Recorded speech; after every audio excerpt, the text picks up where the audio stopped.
Hola, ¿qué tal amigos, amigas que nos acompañan como todos los días martes en un programa más de Frecuencia Subversa, porque nuestra palabra es nuestro arma? Nos encontramos hoy, 30 de julio del 2019, finalizando ya el séptimo mes del año, y vamos hoy a abordar algún tema muy interesante que ha estado presente en la sociedad ecuatoriana, lamentablemente.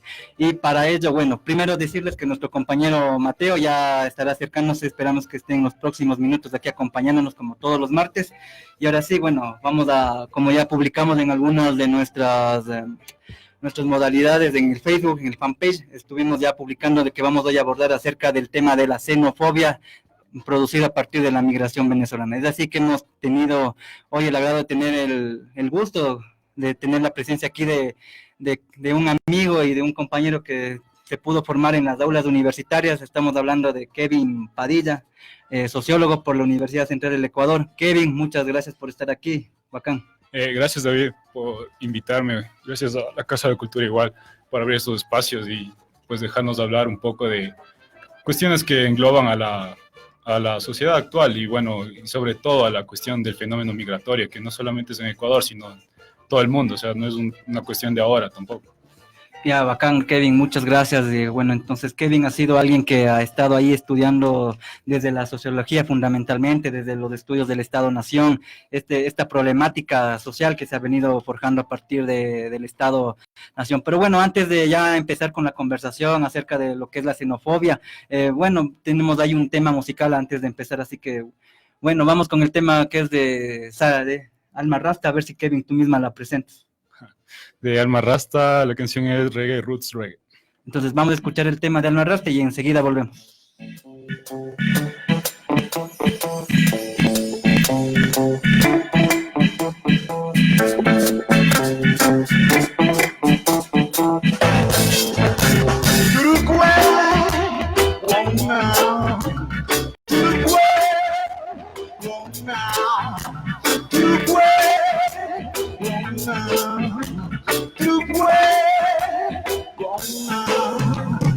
Reggae roots reggae,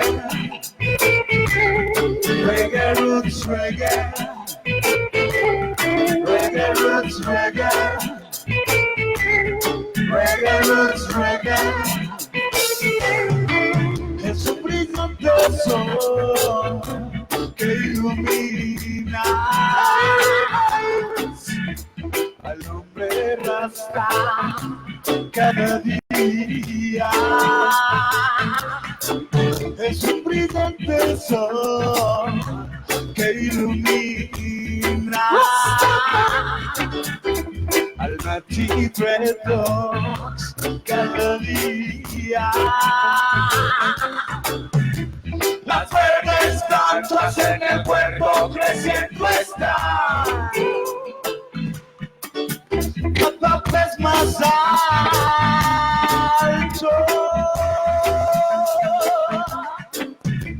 Las verdes plantas en el huerto creciendo están,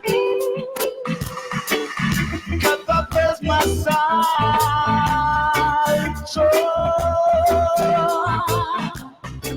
Sus ramas son tan largas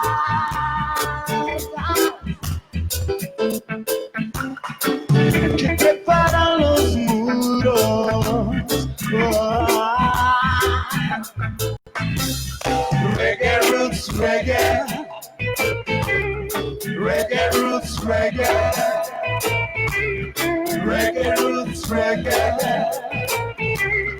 reggae roots reggae. Es nuestro tiempo, reivindica la nación. Es nuestro tiempo, hasta con el mensaje del Señor. Es nuestro tiempo, hasta unificar la nación. Es nuestro tiempo, hasta con el mensaje del Señor.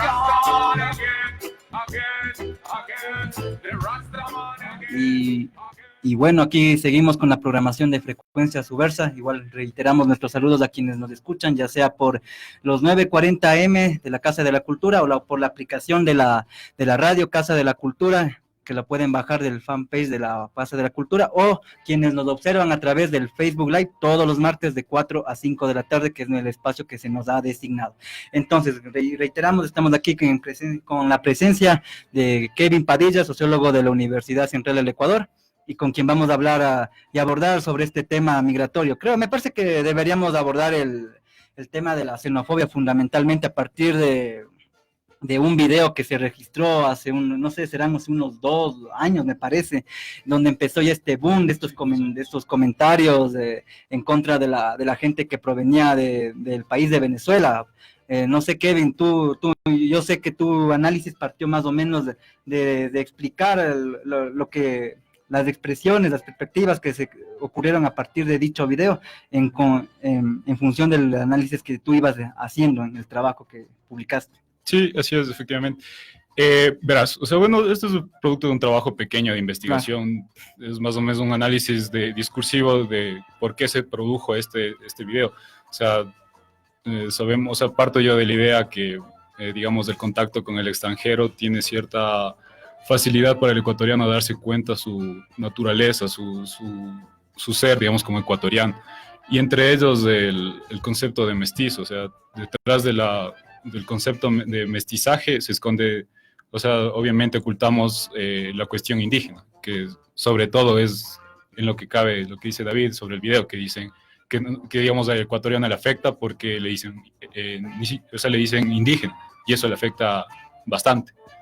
Claro, y bueno, yo recuerdo que justo en esa época cuando se publicó en las diferentes plataformas digitales el video de la chica venezolana que decía aquello, justamente hubo también en una entrevista radial, me parece, no sé si supiste eso, del embajador de Argentina, donde también calificaba de una manera peyorativa, pero se refería de una manera específica a los indígenas de las comunidades de Otavalo, y sin embargo no hubo una misma reacción de la población, como en el término coloquial que usamos, nos hicimos los locos y casi no le dijeron nada al embajador de ese momento argentino. Entonces, ¿podemos decir que esto es producto del mestizaje?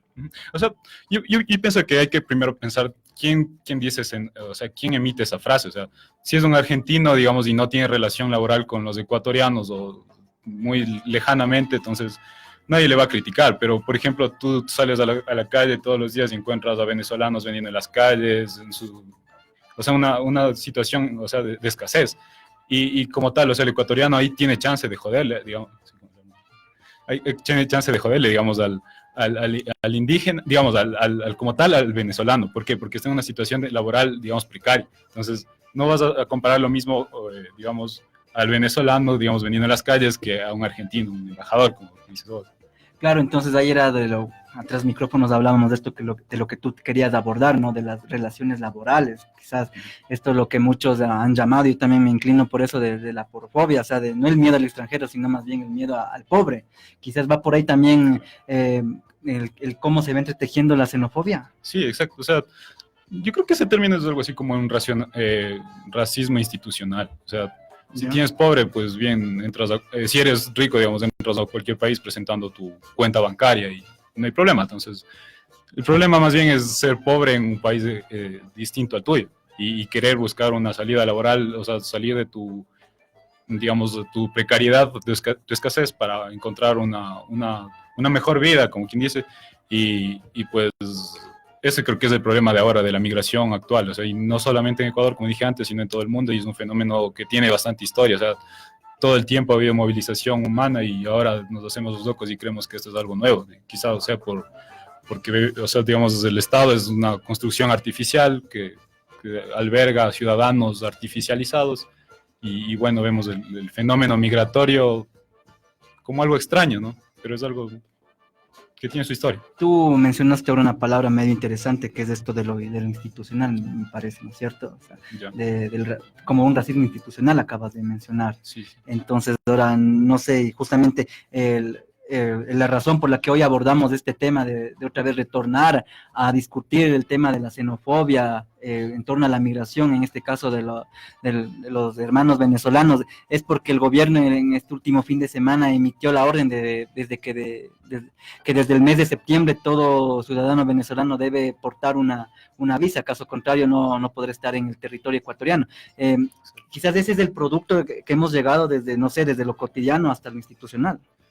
Sí, puede ser, o sea, quizás una estrategia del gobierno, o sea, todavía no sabemos. Supuestamente Lenín Moreno dice que es o sea, este tipo de visa humanitaria que les otorgamos es para, y lo cito, es para inmigración ordenada y controlada, o sea, para saber qué recursos utilizamos y qué recursos no, o sea, en cuanto a vacunas, o sea, toda la cuestión educacional, o sea, porque no están equivocados como tal, o sea, sí tienen, al menos en las fronteras, sí tienen cierto apoyo, digamos, de la institución pública. Claro, pero bueno, y bueno, este trasfondo que el gobierno quizás ha tomado en la situación migratoria siempre ha sido como que un poco ambiguo, ¿no? La semana anterior aparecían declaraciones de Moreno diciendo que sí, que aquí hay suficiente espacio para los venezolanos y todo, y después sale con la noticia de que ahora no deben portar visos y no serán bienvenidos. Claro. Pero ahora regresando, vamos a retornar otra vez, o sea, al nivel desde lo cotidiano.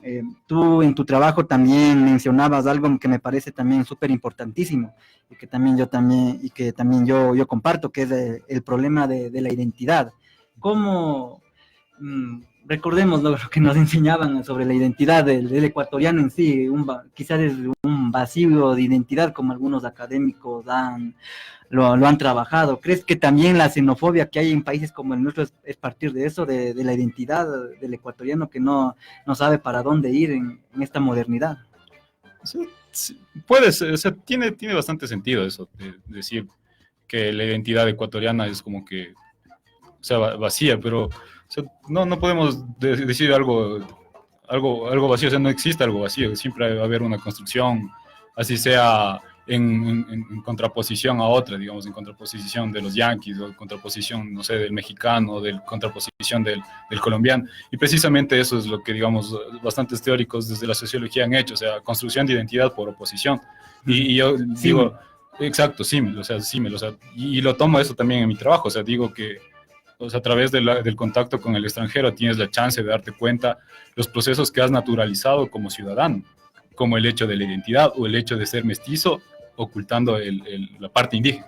Bueno, tú eres alguien que realmente ha estudiado, no a fondo, pero bueno, sí en algo lo que es del mestizaje. No sé si nos podrías profundizar un poquito más, qué ha conllevado, qué ha significado en nuestra sociedad ecuatoriana, en el imaginario que tenemos del mestizaje, quizás para tener ya manera de contexto y adentrarnos a lo que ha sido ahora estos fenómenos como la migración y la xenofobia, lamentablemente. Sí, o sea, la verdad, o sea, tener contacto con el otro no es como tal estar con el contacto con el venezolano, porque bien o mal, o sea, son un país andino, o sea, descendemos de una mezcla racial, si se puede decir, étnica, cultural, que tiene bastante tiempo, y no podemos negar nuestras raíces como tal, igual los venezolanos no pueden negar las raíces, pero hay un punto que llama la atención, digamos, con respecto acá a lo indígena, o sea, como tal el mestizaje acá, el concepto de mestizo se construye realmente para ocultar la parte indígena, que es, actualmente decir indígena a alguien es políticamente incorrecto, sería algo así, o sería denigratorio, pero, o sea, dándonos cuenta, indígena tiene que ver con la cuestión de la tierra, o sea, Claro. Sí. Bueno, pero eso también es interesante. Bueno, quizás hagamos un paréntesis aquí en lo que estamos tratando. En las últimas elecciones, aquí en la ciudad de Quito, el ganador fue Jorge Yunda, y ahí también como que se dio pues estas formas de racismo en las redes sociales por la apariencia de dicho personaje, ¿no? O sea, digamos que eso también se alimenta no solamente con los extranjeros, sino, digamos, Claro, como entre dicen, nosotros, digamos. es exacto, entre nosotros, por no decir una palabra media fascista que han utilizado algunos colectivos, entre comillas. O sea, claro, o sea, sí, o sea, tú dices lo que hicieron full memes y todo ese tipo claro. de cosas, ¿no es cierto? Con respecto a Jorge Yun. O sea, la verdad, o sea, ocultar eso, o sea, yo pienso que no vamos a ocultar a nivel público. O sea, el hecho de, públicamente no podemos decirle a alguien de manera peyorativa indígena, pero en el ámbito privado, o sea, ahí nos desmandamos, digamos, en los memes, en la cuestión del Facebook, o sea, se crea bastantes memes acerca del estereotipo que se tiene de lo indígena y sobre todo de lo que, o sea, tan amable decimos, gracias Jorge Yunda por ser nuestro alcalde, y pones tantas pendejadas atrás y, o sea, oculta esa lógica racista, ¿no? O sea, usar a alguien en la élite política actualmente y tener, digamos, ese pasado tan, digamos, tan, sí, o sea, construido socialmente pésimo hacia lo indígena, entonces sí afecta realmente en la actualidad. Bueno, justo tú topaste otro tema que era de las redes sociales. ¿Qué tan fundamentales crees que ahora, desde tu lectura, son las redes sociales para visibilizar estos fenómenos? Eh, o sea, el problema de las redes sociales es que todo lo que sea, o sea, lo privado, lo personal, se hace público. O sea, y a veces es como que da un cierto pesar, o sea, cierto miedo también a veces publicar cosas porque estás en la palestra pública y no puedes decirlo, no puedes o no debes decirlo todo. Entonces, es medio complicado. No lo he abordado tanto como tal en las redes sociales, pero sí, Claro, bueno, ahí siempre circulan muchos, como tú dices, memes, estados, claro. que de alguna manera se ubican estos estereotipos que a veces parece que estaban ocultos, pero que al parecer los tenemos muy latentes, ¿no? Claro. Y creo que la migración venezolana en este caso, o a veces como tú decías, el hecho de referirse a los indígenas mismos, a los ancestros, también se ve reflejado a partir de ello. Bueno, te comento que alguna vez yo vi y quiero que aquí me des tu opinión, yo he visto publicaciones de alguien conocido que propuso hacer un concierto en contra de los refugiados, no Ya. sé, y bueno, y digamos que ese es el ejemplo que mucha gente ha hecho, ¿no? Ha creado grupos en WhatsApp, Instagram, Twitter y etcétera.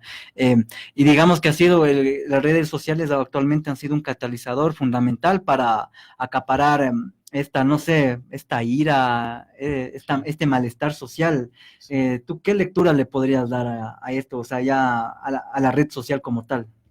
sea, o sea, como tal es un arma, o sea, política. Si lo sabes organizar bien, una red social es un arma. O sea, y te puedes publicitar tú mismo, publicitar un grupo para lo que sea. O sea, como dices tú, en el caso un poco fascista, hacer un concierto, no sé, en oposición, digamos, a la gente, no sé, de Venezuela o no sé, en cualquier, pero, o sea, tú sabrás cómo le manejas, pero actualmente, digamos, sí, o sea, hay bastante publicidad racista, xenofóbica, hacia todos esos estereotipos que tenemos como sociedad, o sea, no es nada oculto, tan oculto, pero sí están latentes y nos ejercen, o sea, presión sobre nuestro pensar cuando salimos a la calle, cuando nos relacionamos con las personas, o sea, como tal, eso es política, ¿no? Entonces, Y bueno, o sea, bueno, una de esas manifestaciones se dio hace un año, no sé si te enteraste de las marchas que hubo en contra de los migrantes venezolanos en el centro de la ciudad. ya. Y también, bueno, también en buena hora, no tengo miedo en decirlo, en buena hora también hubo gente que se manifestó en contra de esa marcha de tinte, bueno, entre comillas, nacionalista o el apelativo que le queramos dar. O sea, ¿tú te imaginaste que íbamos a tener este tipo de manifestaciones de este nivel, ya con marchas y, bueno, con lo que después de inicios de año hubo con lo que ocurrió en Ibarra, que ya lo vamos a tratar más adelante? O sea, la verdad no pronostico nada, o sea, los ¿O sucesos cómo, se dan, los hechos se dan, o sea, o no sé, cómo tú podrías darnos, o de qué manera nos darías tu lectura, ¿no? Ante estos fenómenos, ante estos hechos? sí, o sea, la gente tiene derecho a organizarse, o sea, cualquier demanda es posible, o sea, no, o sea, actualmente podemos, o bueno, la mayoría de gente se puede manifestar, digamos, en las redes sociales y exponer cualquier posición política que quiera y no vamos a censurarlo por ello, aunque sí Claro. hay, o sea, digamos, como tal, a veces censuras, bueno, no sé, más en la prensa oficial, digamos, que en Facebook que no hay tanto control, que encuentras todo un caos de todo, digamos, un sinfín de posiciones políticas o antipolíticas, fascistas y de todo tipo de cosas. Entonces, las manifestaciones obviamente están guiadas por grupos que, digamos, detrás hay intereses económicos, como todos saben, intereses económicos, políticos, raciales bueno, sobre todo raciales en nuestro país, ¿no? Bueno, bueno, te sigo contándolo, cómo se dieron estas marchas, o sea, sí, en realidad fueron grupos identificados con estas inclinaciones al fascismo, al nazismo, que realmente encontraron el lugar y el tiempo, momento oportuno para acaparar ante esta parte de la población, ¿no? Y lograron tener acogida, lamentablemente, para que ocurra este tipo de marcha en contra de la migración. O sea, ¿tú crees que estos grupos pueden realmente tener una cabida social ante estos fenómenos? Sí, o sea, bueno, el problema antes de pronosticar cualquier cosa, yo creo que el problema es detrás, o sea, qué papel están jugando los medios de comunicación, o sea, y al menos la prensa oficial, porque, digamos, la prensa independiente es como que, o sea, es, digamos, un mito, digamos. No sé, no estoy muy relacionado con eso, pero, digamos, no le crees tanto a la prensa, más bien independiente, le crees más bien, digamos, al comercio, cosas por el estilo, que, digamos, te dan datos aparentemente más objetivos.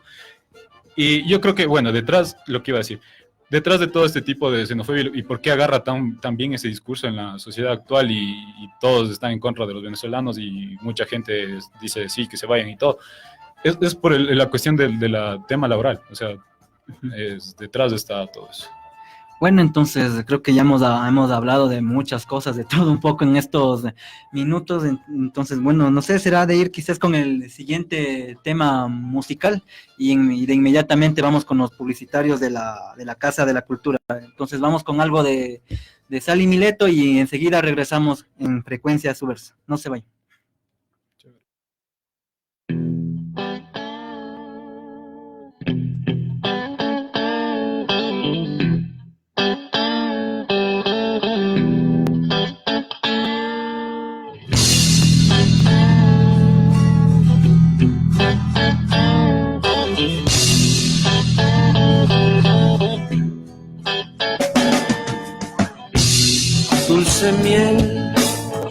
Dulce miel del campo, eres tú, sin silueta ni canto, tu dulce, sabe amargo de llanto.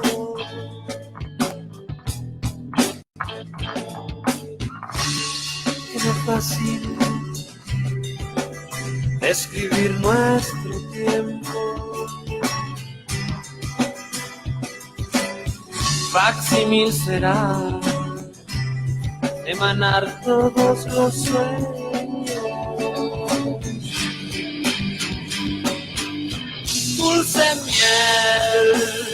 Dulce miel del campo eres tú.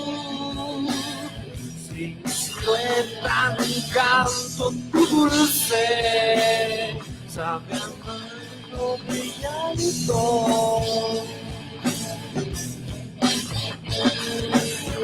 Queda fácil describir nuestro tiempo. Facsímil será emanar todos los sueños.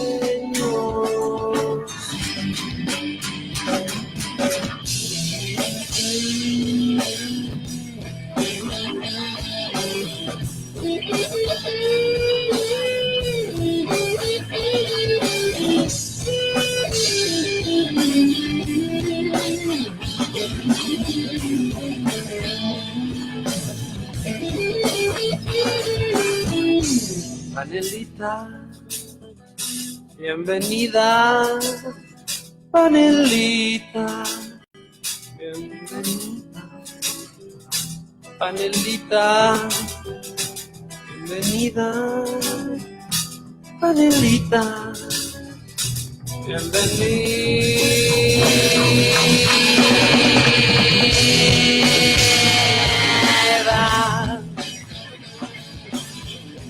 Panelita,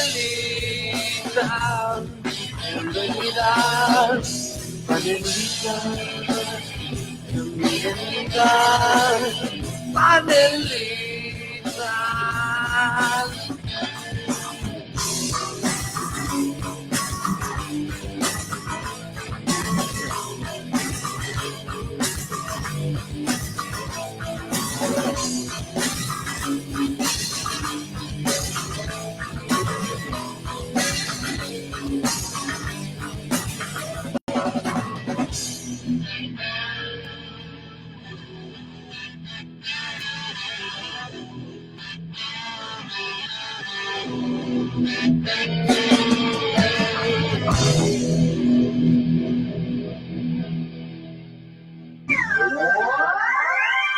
Promocionales y publicitarios en Radio CCE.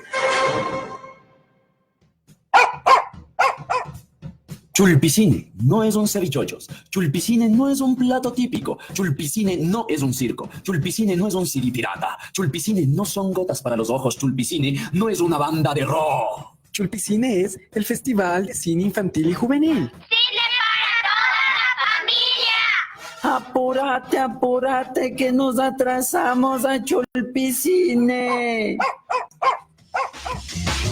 18º Festival Infantil y Juvenil Chulpicine 2019. Mayor información en la página de Facebook o llamando al 252-1648. Chulpicine.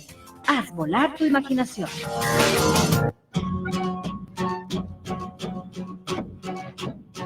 Pasos, pajas, cintas y colores de riqueza única nos transportan a nuestras raíces.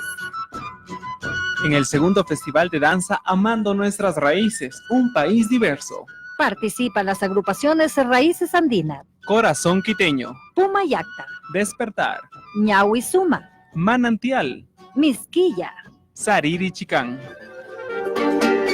No se lo pierda, este 1 de agosto a las 7 de la noche en la sala Demetrio Aguilera Malta de la Casa de la Cultura. La entrada es libre.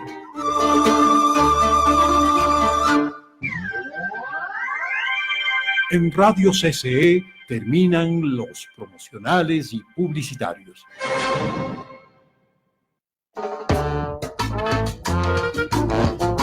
Y bueno, estamos aquí de nuevo en el programa de Frecuencia Subversa con Kevin Padilla, sociólogo de la Universidad Central del Ecuador, hablando sobre esta problemática de la xenofobia. Y bueno, si en algo se erradica la xenofobia en la población ecuatoriana es acerca del tema laboral, ¿no? Y eso es lo que tú has propuesto hablar en esta sección del programa, Kevin. Sí, o sea, sí, eso es como decía un poco antes, cuando coge cabida, digamos, el discurso anti-extranjero, precisamente anti-venezolanos, es precisamente por la cuestión laboral. O sea, quizá tengo un poco de datos de aquí del INE que publicó recién el mes pasado, digamos en abril, acerca del empleo adecuado. Tiene un dato del 59.1% en el 2018 y ha disminuido al 55.2% en el 2019. Igual el desempleo tiene 4.4% al 4.6%. Yeah. Y precisamente en la ciudad de Quito, donde digamos hay más afluencia de venezolanos, que tiene el 7.1% al 9.7%. O sea, y estas cifras, o sea, nos alarman y como tal, o sea, pero precisamente son solo datos, o sea, son datos y lo único que hace la gente a través de los medios es buscar culpables. Entonces, es más fácil buscar culpables que causas. Entonces, ¿a quién le echan la culpa? Precisamente a los venezolanos. Y en parte, no es desatinado esto, pero precisamente, digamos, el contacto que tenemos con los venezolanos nos ubica en la situación que está el mercado laboral. Y sobre todo en el mercado laboral, digamos, underground, o sea, de economía informal.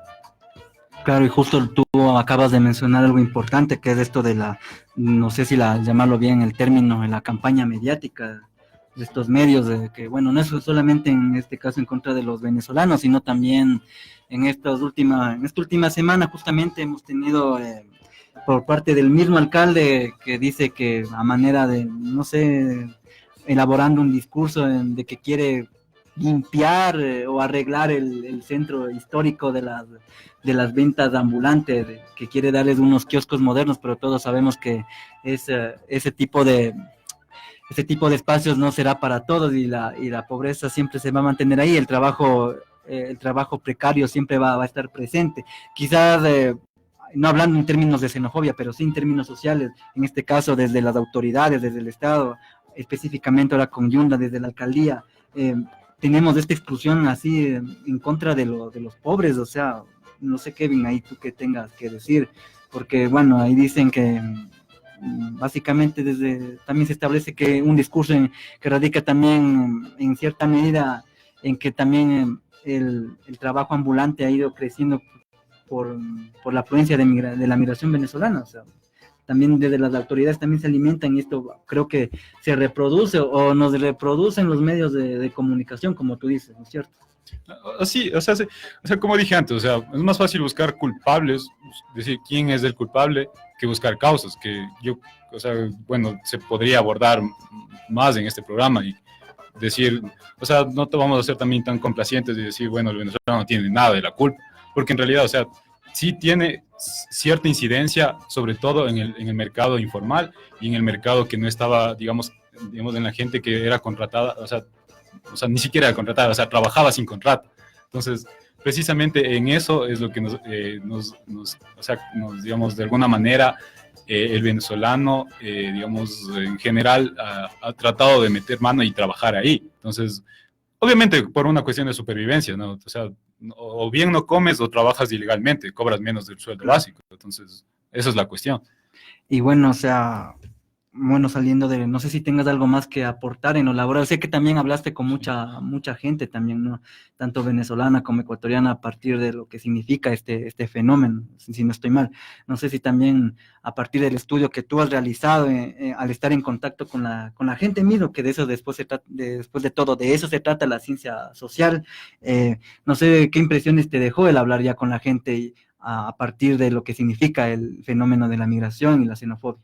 Claro, o sea, cuando haces investigación de campo o sea, lo poco que he hecho yo, entonces, porque hay que ser sincero, lo poco que se ha hecho, contactas con gente que realmente, o sea, tenemos cifras de que tenemos 330,000 venezolanos en el país y, digamos, a partir del 2015 se fue aumentando esa afluencia de gente. Y, digamos, tengo igual otro dato que dice que 30,000 venezolanos, esto es el dato de la Agencia Metropolitana de Control del municipio de Quito, trabaja precisamente en la venta ambulante, que, o sea, llenan las calles pero no quitan trabajo, o sea, no le veo el problema ahí. No sé, bueno, quizás siendo un poco más introspectiva encontramos algún problema, no sé, de sanidad o, no sé, de la situación en la que viven ellos y ahí se complica un poco. Pero el problema precisamente, o sea, radica en que el mercado laboral, o sea, el mercado laboral antes de que venga el venezolano era ya de por sí precario. O sea, no tenemos no había un empleo como tal, digamos, bueno, o sea, empleo, ¿cómo es la palabra? Empleo adecuado, empleo adecuado. Entonces, no había como tal ese concepto, y si ya lo había, era, digamos, en el sector público y pequeñas y ciertas empresas que trabajan bien, que hay que decirlo también. Y también el problema ahora es que la mayoría de gente trabajaba, digamos, en el sector informal y también eran trabajadores que, como dije antes, sin contrato y no tenían estabilidad laboral, no eran asegurados a la seguridad social, la redundancia. Y sobre todo eso hizo pesar cuando vino gente, digamos, un estímulo externo, vinieron gente colombiana, digamos, desde el 90, que bueno, no hubo problema porque fue pacifista, o sea, fue más lento, no como el caso venezolano, que fue de golpe y seguimos, o sea, viviendo esa afluencia. Entonces, en el caso de de los venezolanos, llegaron justamente a ocupar esas plazas de empleo que precisamente ocupaban, digamos, gente que cobraba por lo menos un básico o un poco menos de básico. Pero ahora llega el venezolano y le quita, digamos, el puesto de alguna manera, ¿pero por qué? Porque cobra menos. Y la culpa es del empleador, como diríamos por ahí. Sí, o sea, sí, seguimos buscando culpables, pero yo digo, más bien tratemos de buscar soluciones, o sea, digamos, ¿cuál sería la solución aquí? Primero, o sea, como tal, bueno, está bien, no sé hasta qué punto estará bien también el censo que promete el gobierno, no sé. Bueno, eso se hace cada 10 años, se supone que en el 2020 el INE está a cargo de dicho censo nacional. Sí, pero de los venezolanos, digo, o sea, exclusivamente, porque... O sea, en estos días se está planificando desde la Asamblea emitir ese tipo de censo precisamente para los venezolanos. Y entonces, no sé hasta qué punto beneficie a la gente extranjera aquí que laboran así por poco, digamos, que, o sea, se existen con las justas, digamos, sobreviven. O sea, no sé en qué tanto beneficien o en cuánto les puede perjudicar, pero, o sea, tenemos que tratar de seguir, o sea, no podemos adelantarnos todavía a eso. Bueno, pero bueno, hemos hablado, conversado sobre lo que es el aspecto laboral, pero hay otro aspecto con el que quizás, digamos, más ira, entre comillas, colectiva ha despertado, y es en razón o en función de lo que significa la delincuencia, la inseguridad. Igual los medios de comunicación a través de las redes sociales especialmente publican noticias diciendo que está, no sé, hay ladrones y uno fue venezolano y ahí como que fuera un fosforito, enciende la chispa de la gente y los comentarios van en contra, ¿no? Que se vayan estos manes, que hacen en mi país y bla, bla, y bueno, y los que nos escuchan ya sabrán el resto del discurso xenofóbico en que se enmarca eso. Pero bueno, ¿tú qué piensas acerca de esto, de echarle la culpa al venezolano? Hace unos 4 días el diario El Comercio lanzó en su página de Facebook una imagen que decía que la migración, no la migración, perdón, que en el sector del Parque de la Carolina ha aumentado la delincuencia, y enseguida en los comentarios tú observabas que la gente le echaba la culpa a los venezolanos y wow, decías, o sea, pero ¿cómo es que se da esto? ¿Tú cómo puedes interpretar o qué lectura le das? O sea, no sé, la verdad, los medios de comunicación juegan bastante con la subjetividad, entonces el ecuatoriano, si ve en la primera página que, o sea, se acuchillaron en Baños, hubo una pelea en Baños, entonces, o sea, dice, sales a la calle con miedo, lo que, o sea, no es como que eso es irreal, lo que, o sea, al final eso ocurrió, pero no vamos a generalizar a todos, o sea, no sé, es una estrategia, o sea, mediática también para también legitimar ciertas posiciones políticas y sobre todo, no sé, me arrojo yo quizá a decir que sea precisamente para el control, digamos, de la población y tratar de que no sigan llegando más media. Exacto, entonces no sigan llegando más al país y no sé, y bueno, en eso ejerce bastante presión los medios de comunicación y sobre todo los oficiales. Entonces sí, pues hay que tener cuidado también o sea, ser críticos igual siempre con los medios de comunicación, porque, o sea, siempre hay que darse cuenta que hay intereses. Entonces, para ti, ¿cuál ha sido cómo calificarías o cómo describirías el papel que ha tenido el Estado y sus instituciones ante el fenómeno de la migración? ¿Crees que estábamos preparados para ello? O sea, la verdad, o sea, no, en las arcas públicas no había dinero como para mantener, digamos, tanta gente. O sea, no es que se les da un trato completamente de reyes, ¿no? O sea, por ahí también circulan bastante gente que dice que tienen, o sea, bastantes beneficios solo por ser venezolanos y estar en el país. Y yo creo que eso sí es completamente errado. O sea, eso sí me parece...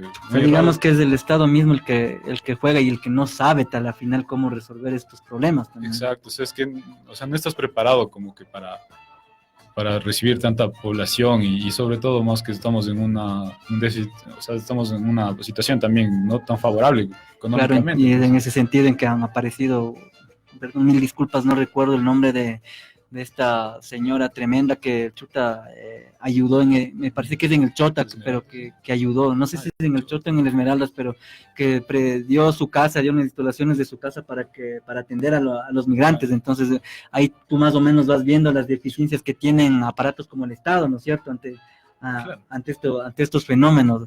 Pero sin embargo, y ya que me acordé de este caso de esta señora, ya estoy buscando el nombre de la persona que ha ayudado y dado su mano solidaria ante los hermanos migrantes.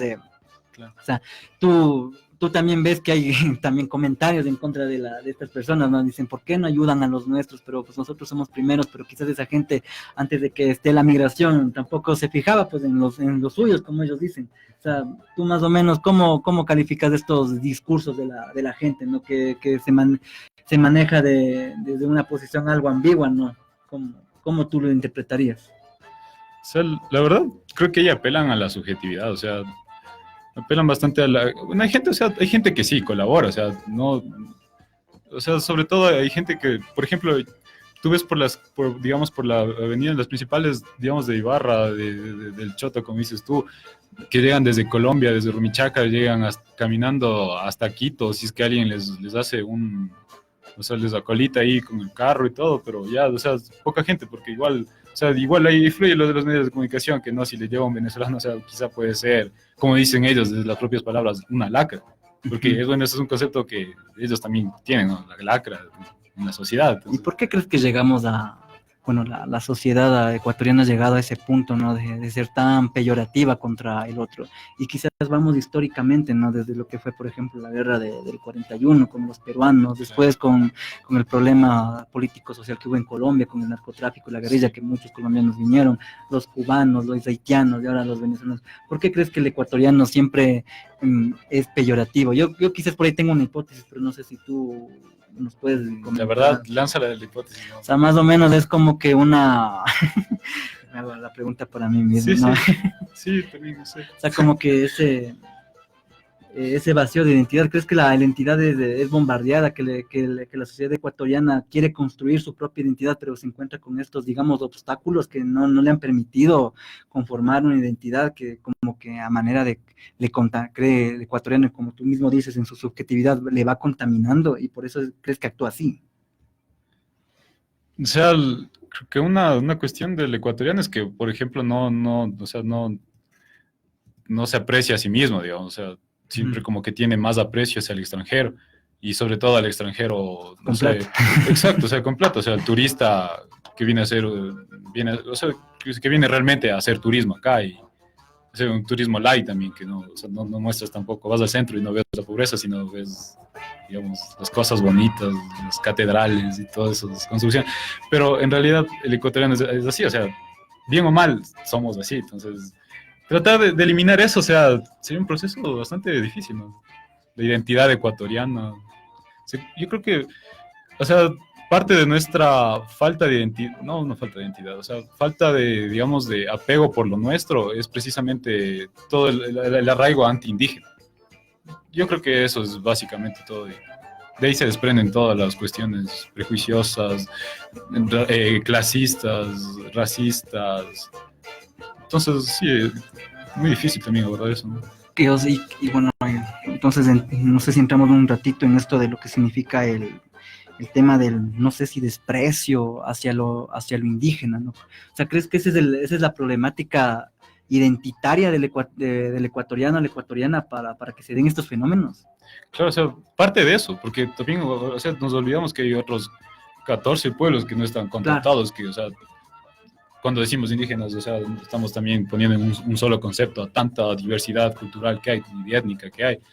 Y sobre todo en Ecuador, que así, bueno, no tienes, digamos, como que, o sea, la precisión para decir, sí, la verdad soy de la comunidad agua o cosas así, entonces no te sientes bien. Un o sea, avergonzamiento. Exacto, incluso, o sea, más que avergonzarte, digamos, con el círculo que te relacionas también es una cuestión laboral, o sea, digamos, para ingresar a un trabajo es como que tienes que ser, digamos, un mestizo, o sea, como tal, el concepto de mestizo, o sea, ser ciudadano, no ser de campo.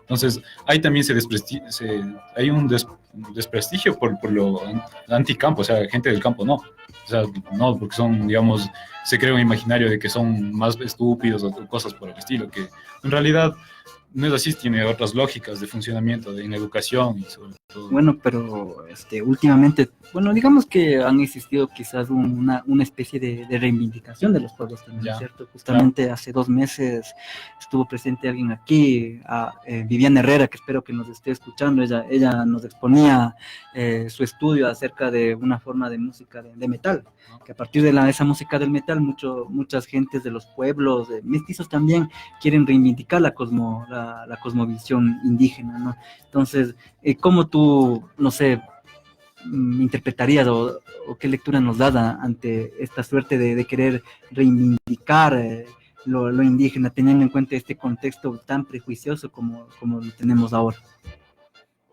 O sea, difícil. O sea, de esas iniciativas, bien, o sea, si están bien organizadas, si tienen un buen punto clave realmente de mostrar cuál es la situación, sobre todo laboral y de tierras, que es precisamente el problema del indígena. O sea, no importa ya, bueno, son indígenas, pero que también son pobres, o sea, no hay que ser ciego de eso. Y si es que, bueno, un proceso cultural, un proyecto cultural aborda esas temáticas, o sea, están súper bien encaminadas y, o sea, pues, semáforo verde y siguen. Bueno, pero veo que tú mucho te enfocas en esto de lo laboral, ¿no es cierto?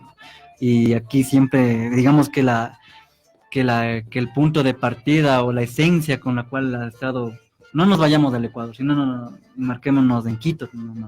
No sé si tú recuerdas de lo que nos decían acerca de cómo funcionaba el centro histórico con las ventas ambulantes y todo, cómo se quería tapar o o no sé si recuerdas de esa exposición de fotos donde a los indígenas se los quería borrar, ¿no? Claro. Entonces, ¿tú crees que todo esto que estamos viviendo ahora, toda esta xenofobia, parte a partir desde ese sentido histórico de querer borrarnos, o sea, de querer ser alguien que no queremos, nunca vamos a poder ser, pero siempre estamos en ese intento permanente? Claro, ese proceso ontológico del querer ser y en ese intento es como que te pierdes, ¿no? O sea, pierdes la identidad, pierdes el rumbo, pero esa es la identidad, o sea, no hay procesos terminados de identidad, y si te dice alguien, una persona europea, un italiano, un alemán, que tiene un proceso de identidad fuerte, no sé, la verdad es como que hay una constante construcción de ese tipo de identidad, y sobre todo ahora con la globalización, que tenemos acceso a diferentes tipos de contenidos políticos, étnicos, culturales, que, o sea, a veces también la identidad es como que, o sea, no es algo fuerte, ¿no? También es como que desviado, así, imprevisto a veces también. Y bueno, ahora no sé, vamos a lo más macro. Tú también en tu análisis corto que has hecho, también abordas el tema del Estado-Nación. A quienes, no sé si nos puedes explicar ese punto que están, no sé, necesitaríamos como unos 10 programas para abordar todo eso, pero a ver si en estos, ¿cuánto nos queda? Unos menos de 15, 13 minutos que nos queda, podrías hablar el papel del Estado-Nación en esta reproducción de fenómenos sociales. O sea, el papel del Estado-Nación. Claro, o sea, no sé la verdad cómo abordar eso, pero o sea, se supone que, o sea, son barreras infranqueables entre estados, pero el problema de la migración actual es que esas barreras están en tela de duda. O sea, eres un ciudadano del mundo, eres un trabajador del mundo, entonces necesitas moverte porque, digamos, en tu país tienes una crisis tenaz que no te permite ni siquiera comer y tu salario no te da para más. Entonces, obviamente, o sea, no es por gusto que viajas y tampoco por gusto que te consideras ecuatoriano y luego al otro día ya te vas del país y estás, digamos, en Estados Unidos o estás en otro país en busca de una mejor vida. Entonces, sí, o sea, la ciudadanía, claro, es un concepto que, o sea, obviamente es un concepto artificial, o sea, creado por una élite política como tal, y que constantemente va reconstruyendo. Y yo digo, por oposición siempre, como vemos ahora en los venezolanos, que reconstruimos nuestro proceso de identidad mestiza, digamos, en este caso, pero igual, o sea, en otros casos igual, o sea, tienes que darte cuenta que, o sea, es una barrera artificial el Estado y a veces franqueable, a veces infranqueable. Digamos, en el caso de Estados Unidos, lo que pasa con los hondureños, que, por ejemplo, o sea, hay una horda de gente queriendo un poco vivir mejor y entonces te encuentras con la frontera y dices, sí, realmente el Estado tiene una frontera real, no es algo artificializado. Y bueno, en ese sentido hemos tenido, no sé, tendencias como,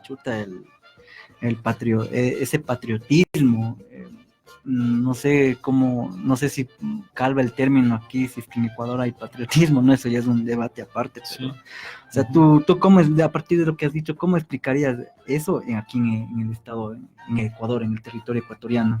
O sea, cómo, ya ahorita hace un momento hablábamos del tema del indígena, por ejemplo, ¿no? De cómo ha sido excluido de la dinámica social, histórica, en busca de construir una identidad, un Estado-nación. O sea, ¿cómo tú realmente calificarías o no sé qué opinión te merece el papel que ha jugado el Estado-nación aquí en el Ecuador, especialmente ante estos fenómenos de la migración? O sea, Ecuador, yo creo que hasta el momento, antes de esta visa que estamos hablando ahorita en este programa, la verdad es un país creo que hasta muy fácil de entrar, o sea, y fácil de salir y te permite como extranjero vivir relativamente bien porque, o sea, como manejamos una economía en dólares, entonces como que beneficia, digamos, si es que, digamos, en el caso del venezolano se quedaron sus familias allá esperando dinero, entonces beneficia en gran medida. Y en gran medida, o sea, el patriotismo en el país como tal no se ve, digamos, más que cuando juega la selección o cosas así que son, o sea, pequeñas cosas, ¿no? O sea, pequeñas cosas que nos hacen, mejor dicho, nos dan cuenta que hemos sido ecuatorianos de alguna manera, porque hay, o sea, gente no se siente bien, digamos, bueno, cuando van a otros países dicen, sí, la verdad soy ecuatoriano, o se avergüenzan de serlo, cuando van a España, entonces hay procesos que, o sea, igual de supervivencia, o sea, si te consideras un latino, digamos, en otros países, como que te denigran de por sí ya incluso para un tema laboral, o sea, para el trabajo, entonces te denigran y tienes puntos en contra para el trabajo, entonces, o sea, la verdad en Ecuador, en el caso de los venezolanos, yo creo que hasta el momento están bienvenidos, salvo excepciones de memes y toda la cuestión xenofóbica que se da más que todo en redes sociales. Yo creo que en redes sociales es bastantísimo y no es poco decir redes sociales tampoco. Claro. No es poco decir. Si no recordemos lo que lamentablemente pasó en enero, en febrero, perdón, en la ciudad de Ibarra. No sé cómo tú percibiste o qué impresión te dio lo que pasó en Ibarra, donde una masa social increíble de personas de allá de Ibarra fue y quemó las casas donde habitaban migrantes venezolanos, perseguían a mujeres con sus hijos, queriendo darles a piedrazos. O sea, no sé qué lecturas tú le puedes dar a esa actitud de la gente. Esto a partir de la muerte de Marta, no sé si te acuerdas de cuando... Sí. Bueno, fue a partir a partir de ese evento. O sea, ¿qué te deja a ti esos eventos? O sea, creo que es el triunfo de los medios de comunicación. O sea, como tal, el medio de comunicación ha triunfado. ¿Ya? Porque, digamos, si es que fuera otra noticia, digamos, como tal, de ahorita de los jubilados, que ya llevan como 4 semanas de algo así, reclamando sus derechos y su jubilación y todas las prestaciones, la gente no sale a pelear y no hay como que, o sea, no hay una rabia tan contenida contra la institución, o sea, del IES, digamos, que tienen tanto. Pero eso es lo bueno, digamos, o lo malo quizá de los medios de comunicación, que para la parte violenta tiene una capacidad tenaz para concretar gente y movilizar gente, y sobre todo para violencia. Bueno, en este caso la red social sobre todo. Y no es que sea medio de comunicación, porque yo recuerdo que fue la página de una radio de allá de Ibarra la que más o menos incentivó a que esto se dé. Así que, o sea, sí, eso te da la razón a ti, porque, o sea, es verdad, el medio de comunicación llega a ser bien potente en la sociedad. Bueno, tenemos esos fenómenos hasta la elección de Jorge Yuna, por ejemplo, ¿no? Sí, claro. También es parte de ello. Bueno, finalmente sabemos que ambos estuvimos estudiando una carrera que se llama sociología, y según tu perspectiva, ya que ejerces la carrera, ¿cuál es el deber de aquí de la academia, ¿no? O sea, de alguien que ha estudiado, en este caso, una ciencia social, ante estos fenómenos terribles como la xenofobia? ¿Cuál crees que debería ser el papel de un académico o alguien que esté estudiando una ciencia social en la universidad? Claro, o sea, objetivamente, o sea, se trata de buscar causas como tal. Claro. O sea, más que buscar, digamos, la persona quien produjo tales cosas, tratamos de buscar, digamos, en cierto sentido el fenómeno como tal, por qué se produce. Y bueno, yo le atribuyo realmente la xenofobia a los medios de comunicación y a maximizar, o sea, hacerlo grande, digamos, tener un gran alcance, lo que una pequeña parte de una pequeña población como los venezolanos lo han hecho. O sea, obviamente, o sea, todos somos seres humanos y por lo tanto somos violentos, entonces como tal no hay como tal esconder ese tipo de cosas. Y no es que solo los venezolanos somos violentos, sino que, o sea, hay procesos que los medios de comunicación digamos, priorizan antes que otros. Entonces, sí, como te digo antes, es buscar buscar la causa como tal del fenómeno. Ya te digo, o sea, como estudiante o, no sé, como alguien que se preocupa por la sociedad, más que un sociólogo, digamos. ¿Y tú cómo has percibido, no sé, la actitud de quienes forman parte de este círculo académico ante estos fenómenos? ¿Crees que han estado pasivos o no sé, me refiero a tanto profesores como estudiantes, ¿no? ¿Tú cómo has visto cómo ellos han ido analizando este fenómeno? Quizás nos quedamos, esto digo yo, no nos quedamos tan solo atrás del teclado. Claro. ¿O cómo lo ves tú? O sea, la movilización, no sé, de estudiantes, acerca de eso no he percatado nada, salvo los casos que tú me dices, ¿no? Salvo los casos que tú me dices, pero no sé, la verdad, la academia está quizá en otros rumbos un poco más, digamos, no sé, un poco, y no es malo tampoco académicamente, claro. O sea, abordar otros rumbos que la situación actual, la coyuntural que vive el país. O sea, de parte sí, digamos, un intelectual orgánico, digamos, en términos de gramsciano, que se debería preocupar en tanto formar, digamos, una contracultura, diría yo, ¿no? Bueno, entonces, no sé, Kevin, quizás tienes alguna anotación más que compartirnos ya finalizando ya el programa sobre esto de la xenofobia. O sea, más que la xenofobia es lo que vincula a la xenofobia, o sea, la causa que nos da detrás de la xenofobia. Y yo, así rápidamente, yo diría que lo que se debería hacer como tal es exigir los derechos laborales tanto para el extranjero como para el nacional. O sea, no irnos a la violencia como tal directo contra el venezolano, sino exigir los derechos laborales que se cumplan, porque están escritos y si hacemos cumplir esos derechos laborales, o sea, la situación va a cambiar y ahí va a haber quién esté perjudicándose, quizá empresas, quizá el propio gobierno que, digamos, contrata, a gente que cobra más barato y entre ellos están los venezolanos. Entonces, ahí parte la culpa. Bueno, entonces creo que nos faltó tiempo más para el análisis. Agradecerte, Kevin, por estar aquí presente en el programa, por compartirnos tus conocimientos ante este fenómeno de la xenofobia. Nos estamos despidiendo hasta el próximo martes. Muchas gracias, amigos, amigas que nos han escuchado, que nos han visto por el Facebook. Agradecerles por su sintonía y nos vemos el próximo martes en un programa más de Frecuencia Subversa, porque nuestra palabra es nuestra arma. Muchas gracias y estamos hasta la próxima semana. Chao.